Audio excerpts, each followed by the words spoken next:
আসেন আসেন কাকা এখানে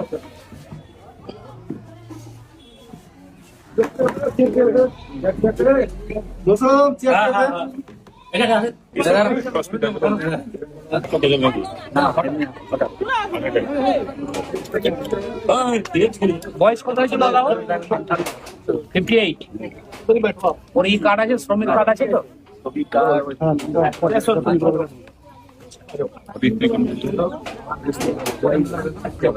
সেগুলো তো অল্প হয়েছে। আর ওর জমি জায়গা কিছু আছে কৃষক বন্ধুটা পেতে হ্যাঁ পাবে।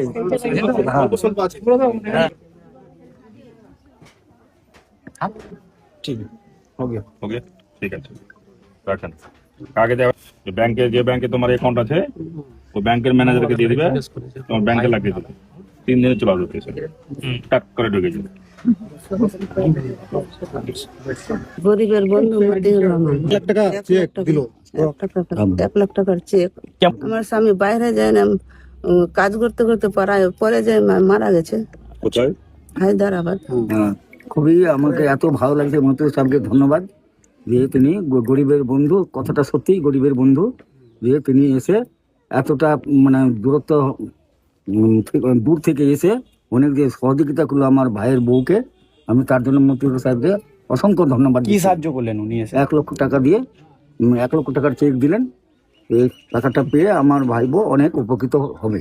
যদি আমার মতিউর সাহেব যদি আমার ভাইয়ের বউকে যদি একটা ঘরের ব্যবস্থা করে দিতেন তা আমি হয়তো আরো উপকার হতো আমার ভাইয়ের বউ, কারণ ওর 4টা ছেলে তো ঘরে করার ক্ষমতা নাই, কোনো রকম খেটে খাচ্ছে, এইটুকু এর মধ্যে বসবাস করছে, একটু জায়গা আছে মানে দূরে, ওইখানে যাতে ঘরটা বাঁধতে পারে, তার জন্য আমি আবেদন জানাচ্ছি মতিউর সাহেবকে।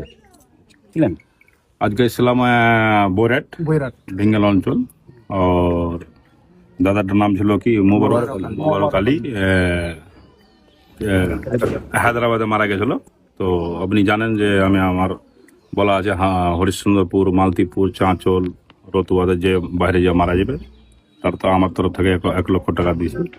আর আপনার মিডিয়াম থেকে ভিডিও থেকে বলতে চাই আরও যদি কোনো জায়গায় হয় তো আমাকে ভিডিও বানিয়ে আমাকে জানাবে, আমার কাছে পৌঁছাবে, আমি যে 1 লক্ষ টাকা সাহায্য করবো।